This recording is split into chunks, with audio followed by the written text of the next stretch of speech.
I have just returned from Buckingham Palace, where I accepted an invitation from His Majesty the King to form the next government of this great nation.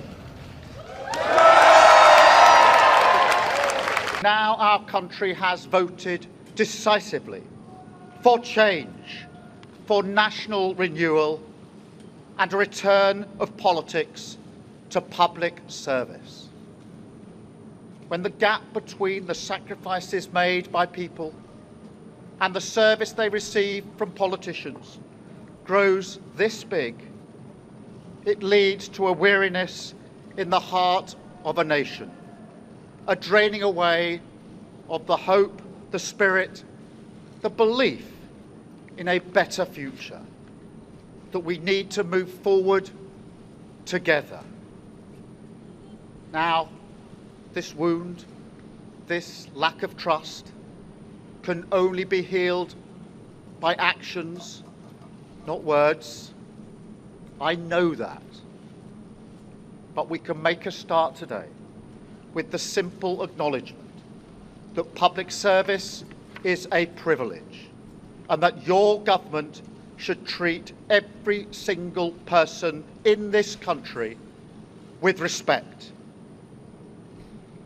If you voted Labour yesterday, we will carry the responsibility of your trust as we rebuild our country. But whether you voted Labour or not, in fact, especially if you did not, I say to you directly, my government will serve you. Politics can be a force for good. We will show that. We've changed the Labour Party, returned it to service, and that is how we will govern. Country first, party second. Yet, if I'm honest, service is merely a precondition of hope, and it is surely clear to everyone that our country needs a bigger reset, a rediscovery of who we are, because no matter how fierce the storms of history, one of the great strengths of this nation has always been our ability to navigate a way to calmer waters. And yet this depends upon politicians, particularly those who stand for stability and moderation, as I do, recognising when we must change course. For too long now, we've turned a blind eye as millions slid into greater insecurity. Nurses, builders, drivers, carers, people doing the right thing, working harder every day, recognised at moments like this before, yet as soon as the cameras stop rolling, their lives are ignored. I want to say very clearly to those people, not this time. Changing a country is not like flicking a switch.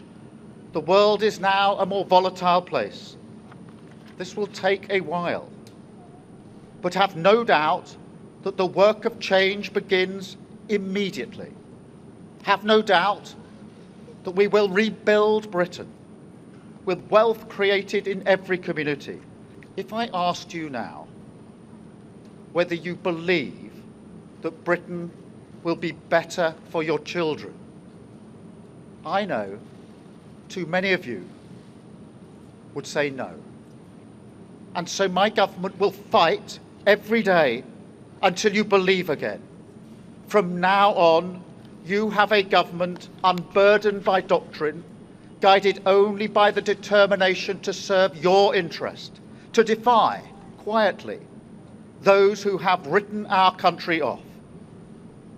You have given us a clear mandate, and we will use it to deliver change, to restore service and respect to politics, end the era of noisy performance, tread more lightly on your lives, and unite our country.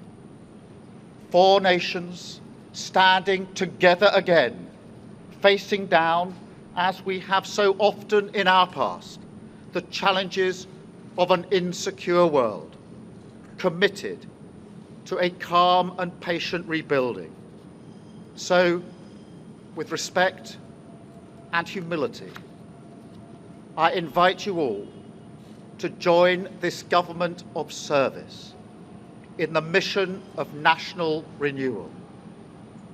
Our work is urgent, and we begin it today.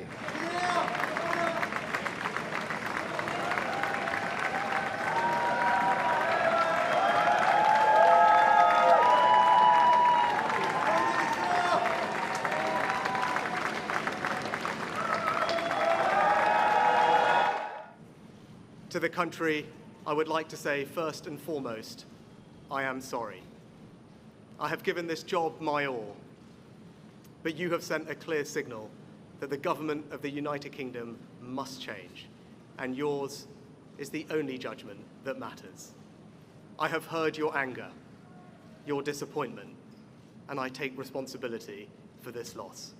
One of the most remarkable things about Britain is just how unremarkable it is that 2 generations after my grandparents came here with little, I could become Prime Minister, and that I could watch my 2 young daughters light Diwali candles on the steps in Downing Street.